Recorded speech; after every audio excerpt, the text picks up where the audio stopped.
Ada masih bersama kami di Bincang Halo Indonesia, kita kembali ke Dokter Nita dan juga Pak Rudi. Baik, tadi sebelum break, Astadika bertanya, kira-kira bagaimana mental anak-anaknya yang terkena HIV/AIDS ini dan bagaimana sih penanggulangannya dari sisi Lentera Anak Pelangi? Kalau kita di Lentera Anak Pelangi untuk masalah mental, kita memang fokus karena kita sedang ada program namanya program psikososial. Karena beberapa dampingan kita ada anak-anak yang belum mengetahui status mereka. Dan kita mempersiapkan membangun support system supaya ketika mereka tahu status mereka, mereka tidak lari keluar, tapi mereka bisa kembali kepada keluarga dan mereka bisa menerima keadaan mereka. Dan persiapan mental ini kita ada teman-teman psikologi, teman-teman kampus, dokter yang ikut membantu dalam mempersiapkan mental mereka. Oke, ini sebenarnya untuk anak-anak kan juga sangat asing ya. Bahkan mungkin mereka akan sulit untuk mengerti apa ini arti HIV dan AIDS. Bagaimana cara pendekatannya untuk bisa mereka memahami? Dan di usia berapa? Kalau kita secara pendekatan, kita saat ini kan ada 89 anak Lentera Anak Pelangi yang kita dampingi, usia mereka dari 0 sampai 14 tahun. Dan kalau untuk pendekatan, kita ada namanya manajer kasus, kita melakukan home visit kepada mereka, kemudian kita juga mengajak mereka berkumpul, ada pemberian life skill buat mereka, buat para orang tua, para pengasuh, caregiver. Karena yang menjadi problem adalah sebagian besar anak-anak kami diasuh oleh para orang tua yang para pengasuh yang sudah tua, kakek, nenek. Nah, yang menjadi pemikiran kami ke depannya, tantangan, hambatan, kalau para pengasuh ini sudah tidak ada, siapa yang akan mengasuh mereka gitu. Mungkin memang orang tua mereka kemana? Kebanyakan sudah meninggal. Oke. Jadi mereka kebanyakan adalah yatim piatu dan diasuh oleh nenek atau kakeknya.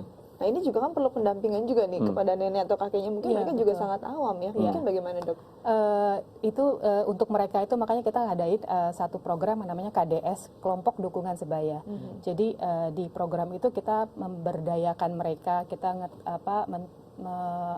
men-train mereka untuk tentang pola asuh, tentang bagaimana merawat anak sakit di pertolongan pertama pada anak sakit di rumah atau apapun, misalnya kepatuhan minum obat, terus pokoknya memperkaya mereka dengan informasi-informasi dan skill-skill, baik itu life skill, misalnya cara mereka menyediakan makanan untuk anak, atau apa aja sih gizi-gizi yang sehat untuk anak gitu. Biasanya kan kalau nenek dengan cucunya itu akan lebih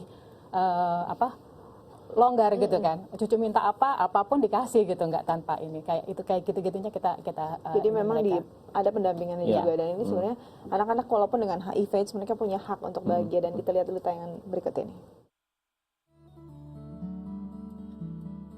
Ada banyak kasus diskriminasi terhadap anak yang hidup dengan HIV/AIDS. Anak yang terdampak virus HIV/AIDS tidak jarang mengalami penolakan di lingkungan tempat mereka tinggal atau bahkan di sekolah. Perlakuan diskriminasi tersebut membuat anak-anak mengidap HIV/AIDS sulit memperoleh pendidikan yang layak. Sejak tahun 2009 hingga 2014, setidaknya terungkap 6 kasus penolakan sekolah terhadap anak penderita HIV/AIDS karena statusnya yang terungkap ke publik. Data ini diluncurkan oleh salah satu lembaga pendamping anak-anak penderita HIV/AIDS di Jakarta, Lentera Anak Pelangi. Untuk mengurangi dampak buruk pada anak-anak yang lahir dari orang tua ODA di Jakarta, lahirlah Lentera Anak Pelangi, sebuah program untuk meningkatkan kualitas hidup anak yang terdampak HIV dan AIDS. Berupaya mengurangi resiko kematian, Lentera Anak Pelangi mendampingi anak-anak usia 0 hingga 12 tahun dalam pemeriksaan kesehatan dan gizi secara rutin. Anak-anak di Lentera Pelangi juga diajarkan untuk meningkatkan keterampilan hidup agar kelak dapat menghadapi berbagai tekanan sosial di masyarakat. Didirikan pada tahun 2009 di Jakarta, Lentera Anak Pelangi memulai dengan 16 staf yang mendampingi 88 unit kepala keluarga dengan 26 anak yang terinfeksi virus HIV/AIDS. Kini, di tahun 2015, ada 89 anak terdampak virus HIV/AIDS yang mendapatkan perhatian khusus. 1 kali dalam sebulan, Lentera Anak Pelangi juga rutin mengunjungi rumah sakit untuk membantu birokrasi dan pengobatan bagi anak-anak penderita HIV/AIDS yang membutuhkan.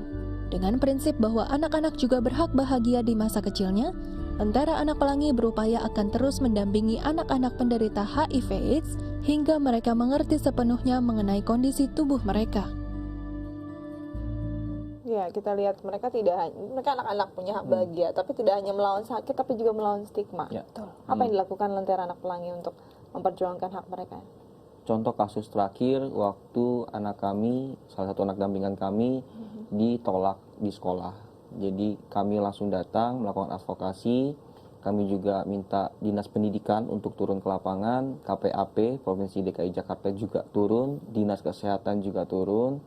Tapi memang yang menjadi kesedihan kami adalah upaya yang sudah kami lakukan advokasi, ternyata bagi sebagian orang tua pada waktu itu, orang tua murid teman-teman dampingan kami menolak, tetap meminta supaya anak ini harus pindah dari sekolah. Jadi memang stigma dan diskriminasi ini masih isunya cukup kencang untuk HIV. Jadi sangat-sangat memang masih terasa, dan gimana dong mereka bisa mendapat bangku sekolah, mengenyam pendidikan kalau misalnya masyarakat aja menolak. Jadi selama ini mereka menyimpan status mereka terhadap sekolah dan jadi lebih baik disimpan memang ya. Oke, kalau kita tahu bahwasanya tadi Pak Rudi cerita tentang ditolak di sekolah. Kita masih ingat awal 2014 lalu ada seorang anak dengan HIV/AIDS itu ditolak masuk untuk dirawat di sebuah rumah sakit di Jakarta. Nah, di Jakarta saja yang bahasanya ibu kota, kota besar itu ada penolakan, resistensi dari masyarakat, bahkan dari kalangan medis. Nah, kemudian apa nasibnya teman-teman anak-anak yang ada di luar daerah ya? Seperti itu, bagaimana? Ya memang ini menjadi kerinduan kami supaya apa yang kami kerjakan di Lentera Anak Pelangi di Jakarta bisa diakomodir oleh teman-teman yang ada di daerah manapun. Kita berharap apa yang dikerjakan oleh Lentera Anak Pelangi ini bisa dilakukan juga di daerah-daerah yang lain dengan lembaga-lembaga yang lain. Karena kita berusaha melawan stigma dan diskriminasi ini, karena anak-anak ini tadi berhak hidup, berhak mendapatkan pendidikan, kesehatan yang layak, akses layanan yang baik. Itu di ibu kota aja nasibnya seperti itu, apalagi di daerah-daerah yang lain. Nah, untuk mendapatkan informasi data anak-anak dengan HIV/AIDS ini seperti apa? Seperti kita tahu Lentera Anak Pelangi ini kan layanan masyarakat. Seperti apa mungkin Dokter Nita? Jadi permula dari berdirinya Lentera Pelangi ini mulai dari Pusat Penelitian HIV di Atmajaya punya salah satu layanan masyarakat juga yang namanya kios. Itu pendampingan untuk penasun pengguna jarum suntik. Nah, dari situ Profesor Irwanto melihat bahwa mereka bertumbuh, mereka berkeluarga dan punya anak. Anak-anak ini belum ada yang mendampingi, padahal mereka harus ada yang mendampingi, ada yang mengedukasi mereka tentang apa yang dampak HIV ini terhadap mereka. Lalu beliau berinisiatif untuk menciptakan program ini Lentera Anak Pelangi. Selama ini berawal dari situ, dari anak-anak para penasun ini, dari mulut ke mulut mereka, jika mereka menemukan bahwa ada sesama komunitas mereka punya anak dan belum tahu HIV atau enggak gitu, jadi mereka minta ke kita, rujuk ke kita. Kalau sekarang ini di beberapa rumah sakit rujukan, karena kita setiap minggu itu ada staf kita yang standby di sana. Jadi kita bisa, dokter itu udah kenal dengan kita. Misalnya dokter menemukan satu anak dengan HIV, mereka langsung nih kalian dihubungi antara Anak Pelangi kayak gitu. Jadi data formal itu udah belum ada. Belum ada. Ya. Prosedurnya sendiri apakah memang menunggu laporan atau memang kalian juga mencoba mencari menjemput bola? Menjemput bola di mana anak-anak yang memang sudah terjangkit ini. Sebagian besar kita refer, jadi rujukan daripada dokter atau dari lembaga lain. Sebagai contoh, kita punya rekan namanya Rumah Rachel. Rumah Rachel untuk paliatif. Jadi ketika mereka mendampingi anak-anak yang asuhan paliatif itu, ketika ketahuan HIV, biasanya sudah baik, mereka hubungi kita untuk minta didampingi. Gitu. Jadi kalau misalnya jemput bola, biasa rujukan itu kita langsung datang ke rumahnya, kita lihat, home visit. Ya, karena ini ya sangat privasi sekali mereka menyimpan sekali sekali informasi bahwa mereka terkena ataupun mereka nggak tahu sebenarnya gitu. Itu sampai saatnya mereka bawa anak mereka ke dokter, baru dokter tes dan anak kalian positif kayak gitu. Itu pasti akan jadi masalah. Itu pun tes. Ini kan juga pukulan terbesar mungkin pertama dari si orang tua ya.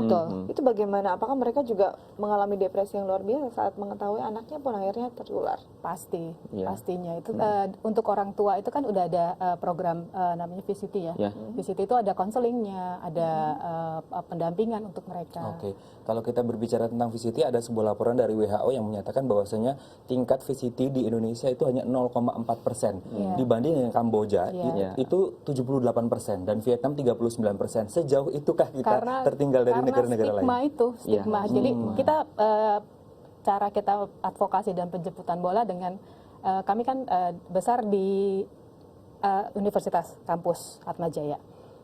Setahun sekali itu kita mengadakan VCT di kampus, dan itu pun yang mau rela dengan terbuka, ayo deh saya dites, itu hanya Sedikit 100 orang mungkin ya dari sekian banyak Jadi kita banyak masyarakat tidak percaya dengan dirinya sendiri. Betul, takut gitu, Takut. menghadapi kenyataan nanti suatu waktu hasilnya positif. didiagnosa. Iya, diagnosa positif langsung dunia runtuh itu. Yang membuat bagaimana presentasinya sangat minim. Baik, ini kembali ke Ada, anak dengan HIV/AIDS. Mereka juga punya masih perjalanan panjang untuk hidup masa depan, dan bagaimana mereka bisa menjalani ini dengan tubuh yang sehat, dengan banyak aktivitas dan keterampilan. Kita akan bahas setelah jeda berikut ya.